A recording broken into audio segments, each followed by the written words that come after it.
Hi, everyone. My name is Christy Burns, And I'm Melissa Walsh.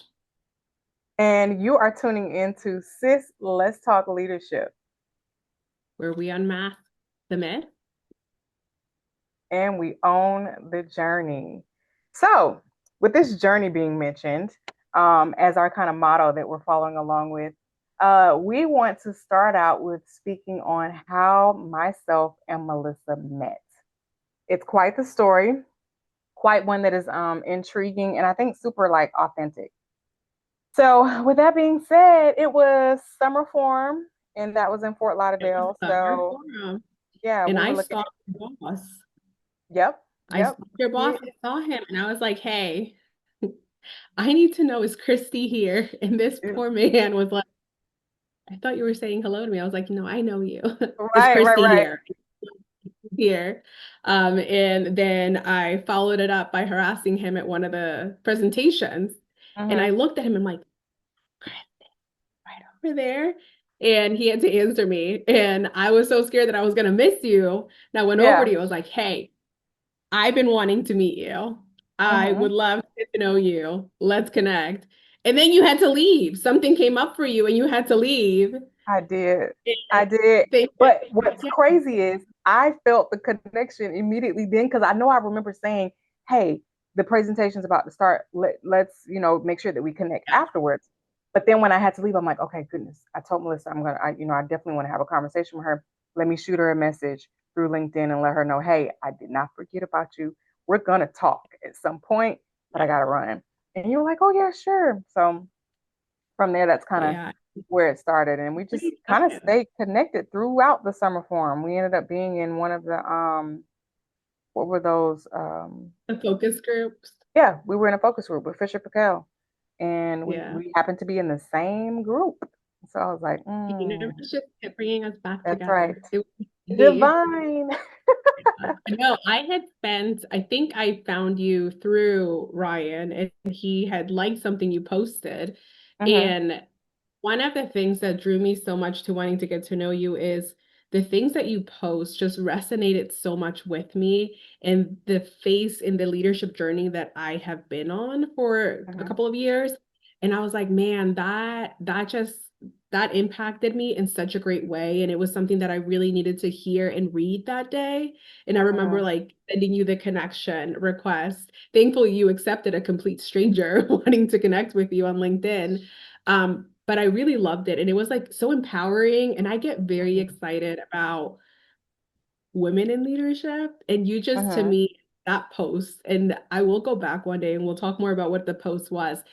Yeah. I love women in leadership. I'm such a girl's girl. Like, I love me a woman that would be like empowering and a cheerleader. Hmm.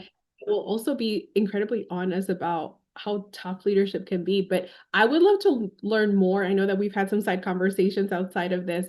Can you share more about kind of what your journey has been and kind of how you've gotten to this point in your leadership journey? Yeah, absolutely. And by the way, there's no way I was gonna like deny your request. We had to connect. It was meant to be. It was meant to be. But I definitely would like see your comments and see your likes and your loves. And I was like, ooh, who is she? And then we ended up meeting. So like I said, I think it's all divine. But we have talked outside of getting to know each other, and it has been incredible. And my journey, and some of where my posts come from, is some of the challenges and things that I've been through just as a female, a woman of color, and I wanted to make sure that I put something out there that was relatable. So, in reference to my actual journey, I started out in nursing, and I when I tell this story, it sounds like so cliche. Oh, I started out in nursing, then I ended up in respiratory. Well, I can definitely say that I was supposed to be in respiratory, even though I started out in nursing. When I applied to the program, they told me that all their slots were filled, and they redirected me and told me immediately, "Oh, just apply next year, no problem. It'll be no problem." And I said, "No, I'm graduating in 4 years, not happening."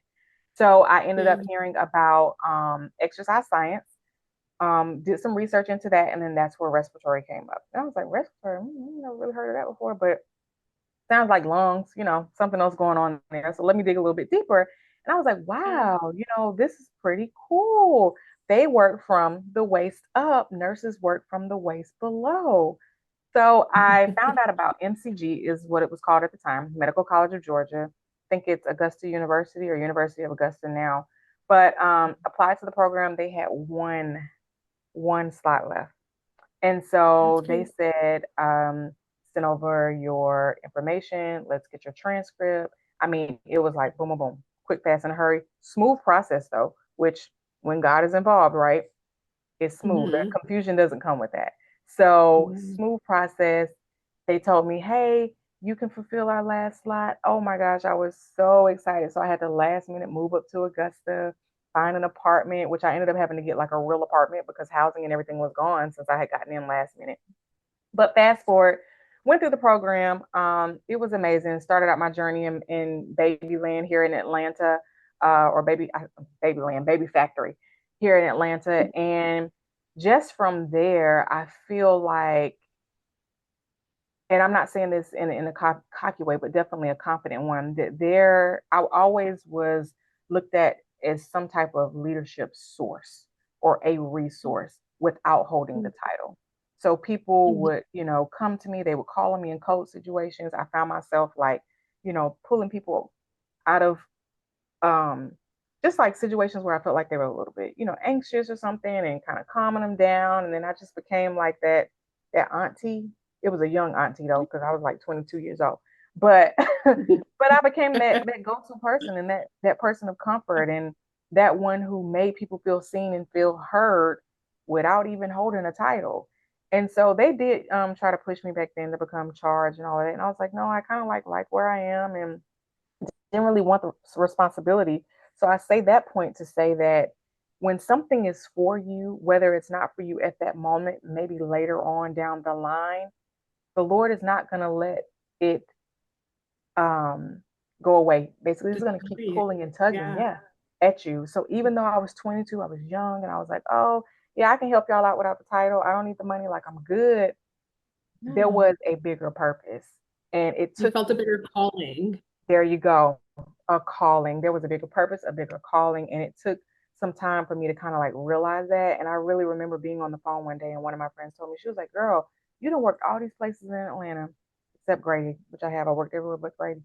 And she said, "Everywhere you go, do you notice that someone says something to you about leadership?" And I was like, Yeah. you may have something there. I really didn't pay no attention to it, but it wasn't until she brought that to my attention that I noticed that. But I felt myself kind of getting to burnout.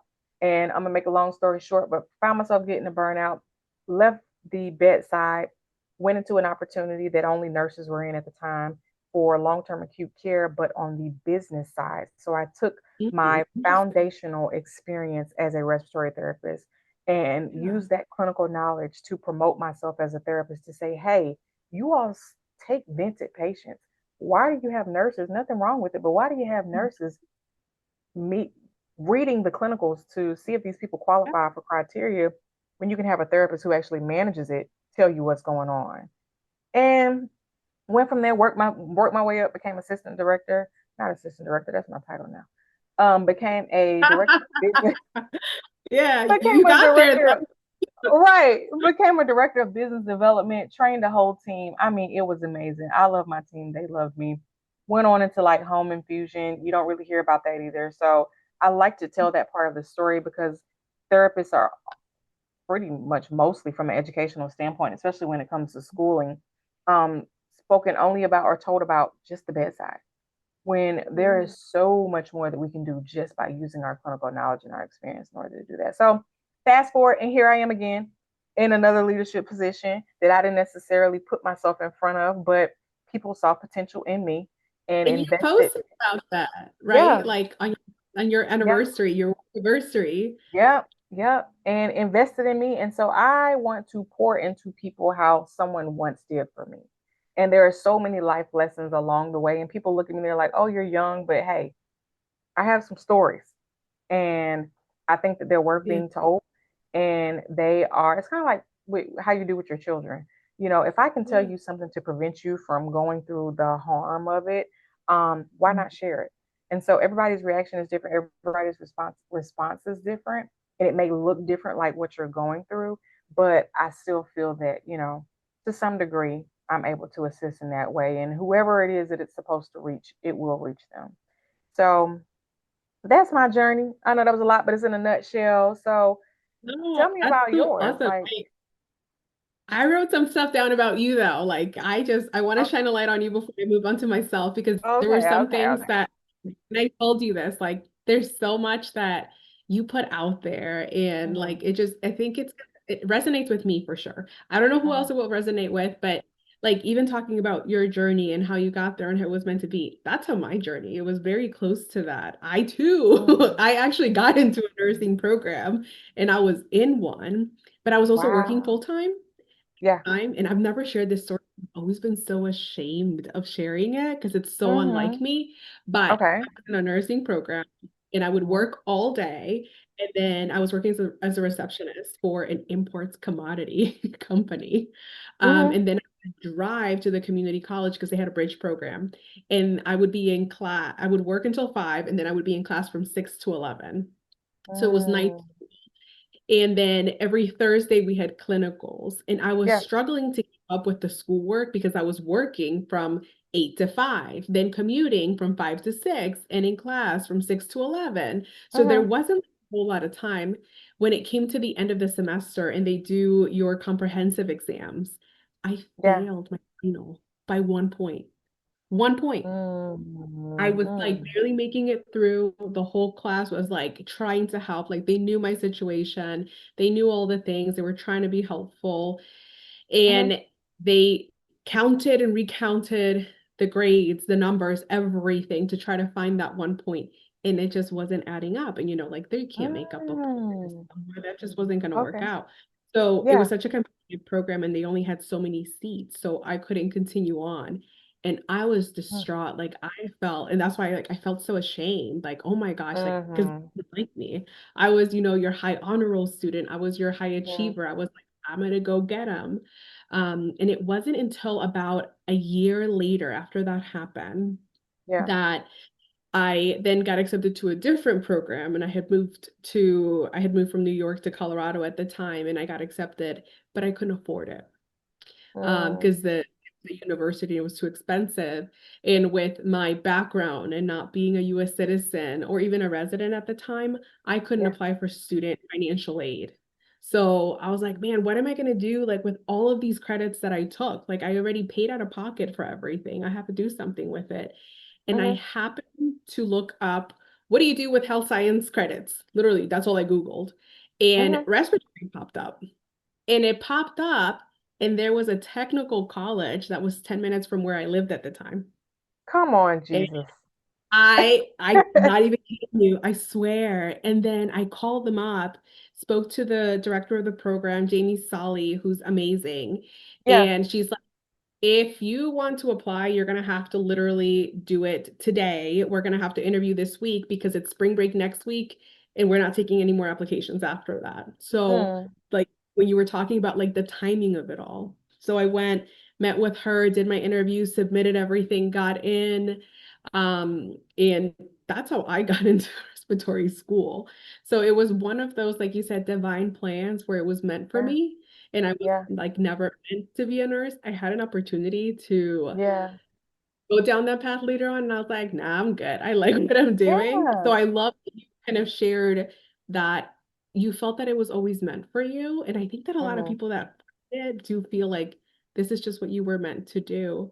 Mm-hmm. And then I love that when you talked about when you got into, being at the baby factory and you were working there, that going back to your comment about female leaders, that you're not Mm-hmm. trying to be cocky, but it comes from a place of confidence. And I know that that's something that we'll talk a lot about more We will. at We a later will. date. Mm-hmm.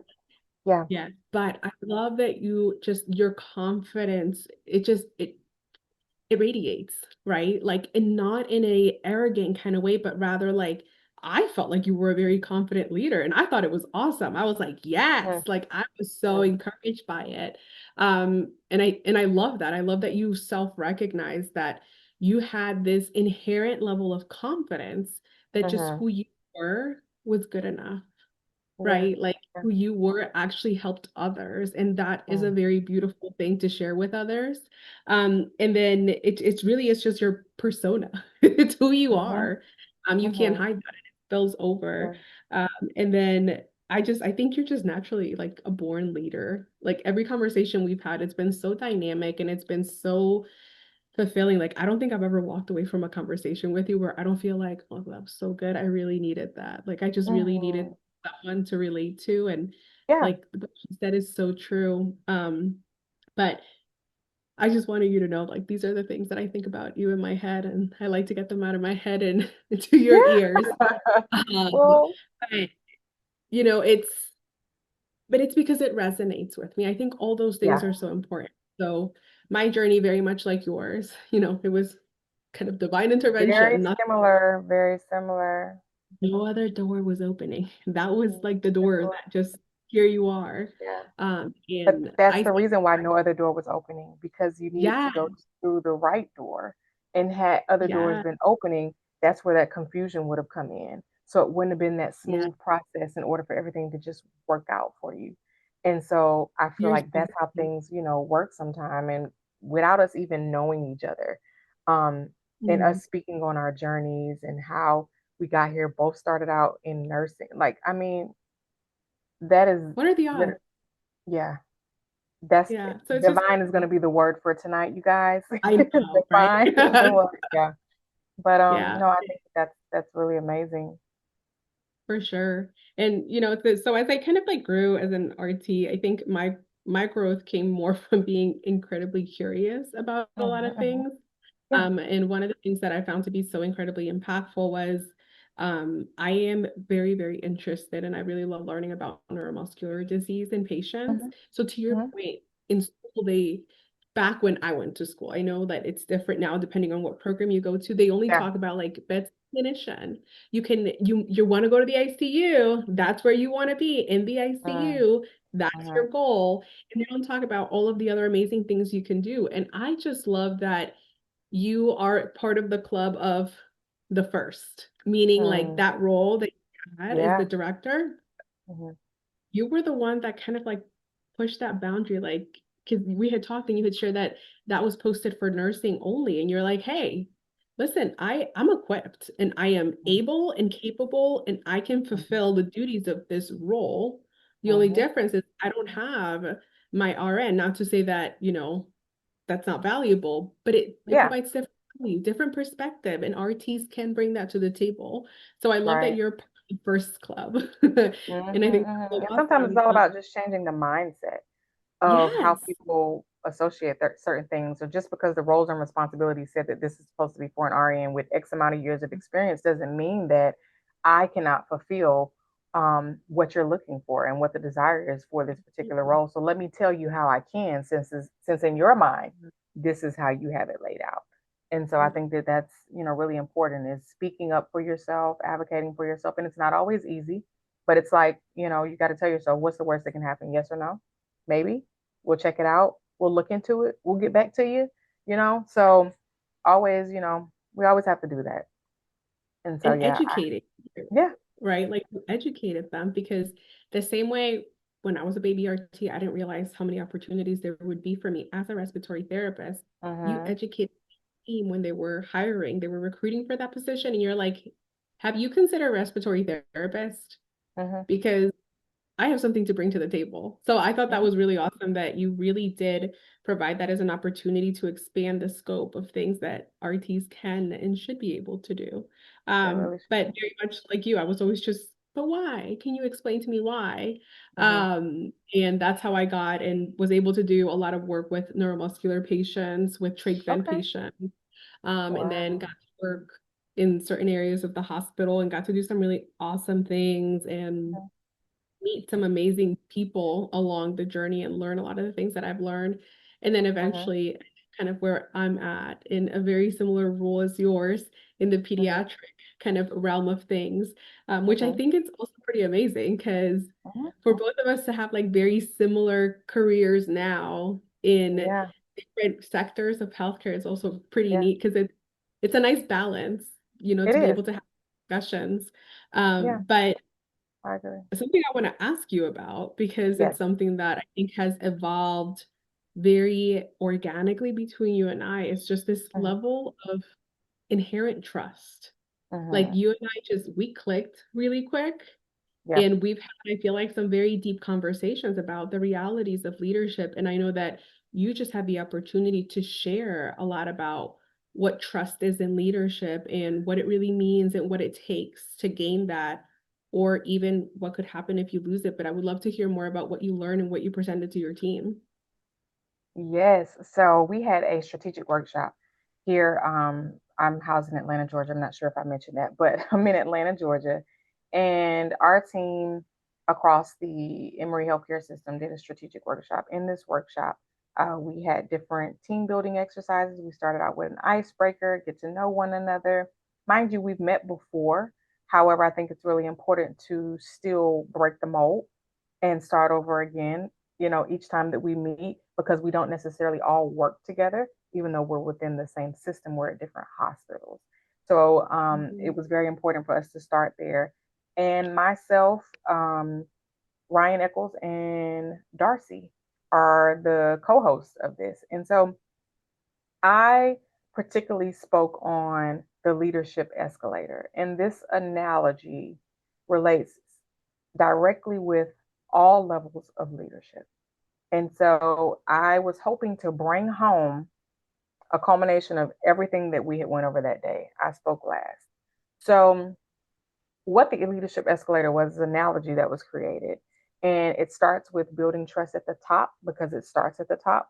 I even brought up the fact that our new CEO um, has a different vision, came with new ideas. And with that, he allowed each hospital, trickle down to each department, trickle down to each leadership, determine how that implementation would look. And so, with trust starting at the top, that's the top of the escalator, right? The middle of the escalator is going to be the senior leadership and the supervisors. And the bottom of the escalator is kind of where we start as leaders, the reflection and the growth that goes underneath. But then if we come back to the top and we have our team as the actual riders, their ride is only going to be as good as we lead. So the work, the Okay. unseen portion where the escalator goes back underneath and comes back up to the top is the self-reflection and the leading from within and the work that you are doing as a leader to invest in yourself. So it's unseen. We don't really put it Mhm. out there, but we definitely should be working on ourselves. And then it is reflected in our Yeah. leadership starting at the top. And so it was super important for me to talk about it at all levels because, from an all level perspective, I wanted to make sure that they understood that as an escalator smoothly goes down, and I actually showed a video of what we expect or intend leadership to be. And there was a little girl on the escalator, and the escalator was going down, and she was coming down. So the riders are going to be our team, right? And she was like, "Hi, hi," and I was like, "Oh, such a smooth ride, right?" And then I showed a video of the escalator going down, but the rider on this one didn't know whether she was going up, coming down, flipping over, tumbling, falling, and she required assistance to be picked Yeah. up. And that just shows that when we don't do our part, whether it is from the Yeah. top, whether it's from the supervisors, managers, whatever that looks like for you in your hospital, then our riders, which is our team, they have no sense of direction. They have no sense of Yeah. vision. They don't know where we're coming from. The why hasn't been explained. We haven't done the Yeah. work on our part. So Mhm. I think that it's super important to build trust from the top. So I started out with the escalator giving the analogy. I went into what self reflection looks like. I even gave some tips on some things that I personally do. One of the things Mhm. that I do is a clarifying statement, which you can put as a affirmation if that's what you want to call it. But it's basically confirming something before you go into the workplace, whatever that looks like for you, starting out that way, mentioning that in your mind, and then Mhm. taking your decisions through that affirmation or that clarifying statement and making a determination then. So, what that looks That, like for me is I used to lead from a place of proving myself, but now I lead from a place of knowing who I am. So when I make a that's powerful. decision, if I affirm that within myself, then I can say, Yeah. okay, like, yes, this is a challenging moment, do a little self talk, but I'm not trying to prove myself. I know who I am. I know what I bring to the table. I know my uniqueness. And so that's where my decision making is going to come from. So I gave that example. And then from the self reflection, I went into leading from within, and leading from within looks like you being able to have emotional intelligence for Mhm. yourself, managing yourself and your emotions before you can manage the emotions of your direct reports or your team. And so, what that Mhm. looks like, I went into details about the actual emotional intelligence model. But what I think brought it truly home from everybody, at least this is the feedback that I'm receiving, I pulled out an emotions label. So, I with an love that. The emotion, wheel. I know I love that chart. It allows Uh-huh. you to not only just say, I'm angry, I'm sad, I'm mad, the typical words that we Mhm. use, right, when we're Mhm. frustrated, but it allows you to zone into why you feel the way that you feel. So, are you Yeah. mad because you feel like you were rejected? Okay, well, if you feel Mhm. like you were rejected, what made you feel like you were rejected? And then I can make a full statement. So, I'm renaming the emotion, I'm Mhm. reframing what it looks like, and Mhm. then I'm taming it. So now that I'm able to rename it, reframe it, now I can tame it. Meaning that the response that I give, instead of having an outburst, an outlash, whatever that looks like for you, anger, whatever that looks like, unprofessionalism, before I even do that, I've Mhm. already tamed it because I've named it. So That's I true. use that to kind of let them know from an emotional standpoint, it starts with us because we're underneath the escalator here. So we're working on Mhm. ourselves. When we work on ourselves, now we can talk to our direct reports, our team about what that looks like with Mhm. naming their emotions, taking a pause if necessary. Can we Mhm. reframe it? And then that will also help them tame their response to you. So it Yeah. starts with us, and it all starts from leading from within. But we can't lead from within if we're pouring from an empty cup. So that comes from filling your cup, doing the work, and Mhm. understanding what it takes to get you back to whomever you are. Knowing your triggers, all of that goes into emotional intelligence. You have to be Mhm. self aware before you can be socially aware.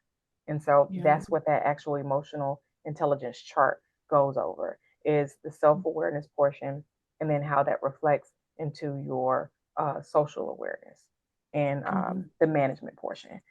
So, and then I ended it with, once I know where I stand on the escalator, not literally stand, but where I am in my position on the Yeah. escalator, and I am doing the work underneath the escalator to kind of do the self-reflection. I'm leading from within, and it's not always this smooth, but if you put the work in, it can be this smooth. And so Mhm. I'm leading from within. Now the engine fuel to that escalator and keeping it running is feedback. So feedback is the growth engine. So if you've done the work within, you're emotionally intelligent, you can now tame your emotions. Now I can ask Mhm. you, what do you have for me? How can I best support you? Take the feedback in.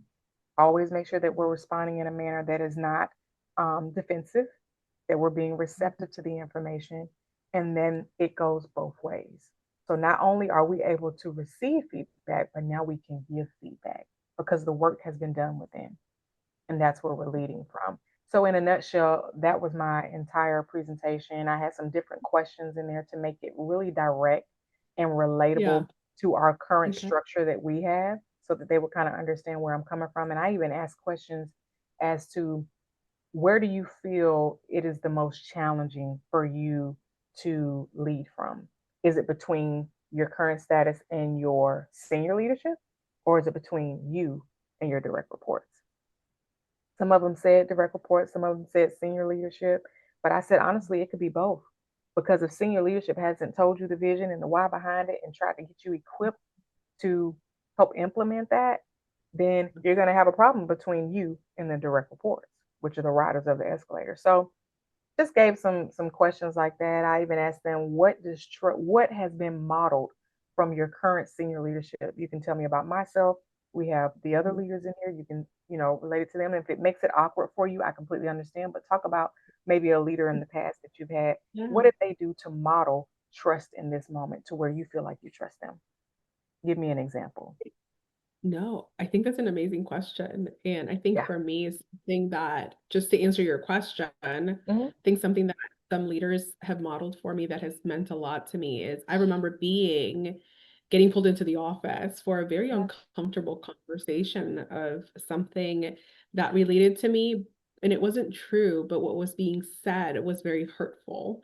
And Yeah. I remember my leader at the time pulling me in, and I remember distinctly what she said to me was, you get to decide how this particular incident defines you. The Right. incident does not define you. You get to decide how it defines you. And Hmm. I just remember really taking that to heart. But no one ever found out about the discussion that I had with my leader at the time. No one ever, I never heard, because, that's like the biggest thing when your team comes to you, they're entrusting you with some oftentimes very raw feelings, a lot of Yeah. vulnerability, and a lot of the discussions that you have, it doesn't capture the best version of themselves in their best moments, right? Yeah. So they don't want the whole world or their whole team to hear about it, to know about it, because then they feel like they lose credibility or they lose respect. And I think that something that we're charged with as leaders is to protect the integrity of our team, We right? are. If something happens, it's up to us to make sure that we handle it timely, we handle it Right. precisely and Right. confidentially. Right. And that is something that I've carried with myself when I've had to have very difficult conversations with team members or leaders that report to me, Hmm. where I'm like, we're gonna have this discussion. Hmm. Once we have it, we're gonna come up with a solution. We're gonna walk away from this with a mutual agreement, and it's Yeah. done. We're not going to Hmm. continue to talk about it. We're not going to continue to harp on it. You're not going to hear from Susie Q that Melissa Hmm. said that you were Hmm. in her office and this and that happened and this is Yeah. what went down. But I love how you're tying a lot of things down back to like the work that we have to do as Hmm. individuals, whether we're officially in a leadership role or we're unofficial leaders, right? Exactly. I love that you're talking so much about the aspects of emotional intelligence, that you're talking a lot about the wheels of emotions is something that was introduced to me by a leadership coach. So where Hmm. I work, they were investing in a coaching type of stuff. You can sign up for these coaching sessions, and I went to a couple of them, and it was very eye-opening to, like Yeah. you said, you can name your feeling, and if you can name Hmm. it, then Hmm. you can it's so true. And I remember also Katie Burr one time telling me, Hmm. because I was feeling through something, and she said to me, Melissa, you just need to change the way you're thinking about it. Your perspective is off. And I Hmm. sat there and I was like, it wasn't like a complex thought, but Yeah. it hit like a ton of bricks because I Yeah. was losing sight of my why. I had Hmm. sight of my why because I was leading to prove myself. Yeah. Yeah. When you said that, because it's true, like all those things, in everything you just shared, there's like 5 different presentations that you can do. And I hope that you go down those paths because Yeah. they're Yeah. also Yeah. in things that I think we need to dig deeper into to better understand We do. and to be able to lead confidently, not Hmm. arrogantly, not because we Hmm. know better, because we are Nope. better. But I think that, you know, for me, what leadership means is to connect with people, Hmm. to make sure that, yes, removing barriers for them, supporting them, but also providing a space where they feel safe, psychologically Hmm. safe, and that Right. they feel That was one of our belong. other topics, psychological Was safety. it? Oh, that's Yeah. awesome. Yeah. Yeah. Yeah. And I had to learn a lot about belonging, like that sense of belonging, and Hmm. how important it is to the team. Because if you feel like you don't belong, man, 8 hours, 10 hours, 12 hours, whatever your shift is, Yeah. that's It's going to be dreadful. painful. Yeah. Yeah. Yeah. But thank you for sharing about that because, even what you just shared right now and reminding me and whoever listens to this amazing Yeah. conversation, we really need to lead from a place of knowing who we are and knowing our intent. And that's Absolutely. another thing that, Katie Burr, sometimes she just like throws these nuggets of gold at me. She She, does. She's so she amazing. does. Yeah. She really Hmm. is. Yeah. But the last thing, the last time I met with her, she told me, she's like, what is one thing that you wish that people just knew about you? That they just Hmm. knew this and that without a question, they would just be like, Melissa, and this is what they know about you. And Yeah. I was like, I wish people knew my intent because Mm. sometimes you don't have the time to explain what You your don't. intent is, right? Hmm. Sometimes Hmm. we have to make fast decisions, not all the We do. time, but sometimes we have to Yeah. make fast decisions under Yeah. pressure for very high stress situations. Yep. Yep. And like you said, And if it we could be didn't do easily misinterpreted. that, And with that misinterpretation, like you said, you don't get the opportunity to explain that why I had to do the what, what I did. And sometimes it does come back up and comes back around to where you can do the explanation. But in the yeah, beginning, if it's a hasty decision and it has to be done then it doesn't always happen that way. yeah, So you're absolutely right. And I think that that was a great answer to her question. Knowing the intent behind why you do what you do and who you are. And I think that yeah, that's why it's super important is to not leave from a place of proving yourself. That you hear it all the time where people are like, well, you know, when I get the position, you don't know who I am, and so I got to put the work in. I got to show you that I can do it. But if you really think about it, you have to do the work with that position anyway, right? So let your work speak for itself. So let your work definitely. outshine the rumors. Let your work outshine the strategies. Let your work outshine whatever these thoughts are that people may have of you, because your work is your work, and it ties into your Yeah, character, your work ethic, and who you are as an individual. So it's easier said than done, but I think it comes along with just your mindset, how you think yeah. about it, changing your perspective, and how you look at Look things. at you unmasking the myths and just like And inviting us owning all. the journey. Yeah, Yeah. yeah, That's like yeah. such an amazing way to, I think, like wrap up our discussion. It's awesome. And I think, like I meant what I said, what you just shared, there's so much depth to it. And I Mhm. do think that not only that this becomes an opportunity and a platform for you to share more about all of those things, because I think they're so valuable and they're so just like homey. Like we need this. It's like I need this for Mhm. my soul. And Mhm. as a I was gonna say as a healer, as a leader. I'm like Hey. Lord, Yeah, I get it though. I get it. as This should as be healing to a certain yeah, degree if you really yeah. think about it. No, So, yes, for we're all sure. leaders, but it should be healing to a certain degree. And if it provides that with however the Lord uses us and works through us, then it will be just that. So we'll go ahead and manifest it, put it out there. Thank you. And it's gonna work, in our audience's favor and in our favor as well. So it's exciting. Yeah, so man, what a great discussion about trust. I think like we're starting Yeah. out with a bang and I Yeah, love it. And I look forward to having more of these just real life discussions and how that's they right. apply and really look forward to in the future having some really awesome guests that can also talk about their journeys and how they have unmasked their own myths and they have owned their journey throughout Right. their leadership career and their profession and everything that they're doing every day. Girl, That's you're so right. awesome. I just love You this. are I too. You love are too. We're this. both unique in our own way. Everybody's unique in their own way, and everybody brings something different to the table. So it's just a matter about how you bring it together. And I think that we bring it together well. And I hope that our light shines so that other people can not just see the light, but see where the light comes from and that intention behind it. So I Well, think that, definitely. this is amazing. It's a great start. And that is honestly just my prayer throughout this entire journey. And we're going to Yeah. own it and continue to unlock those myths. So this is Yeah. exciting.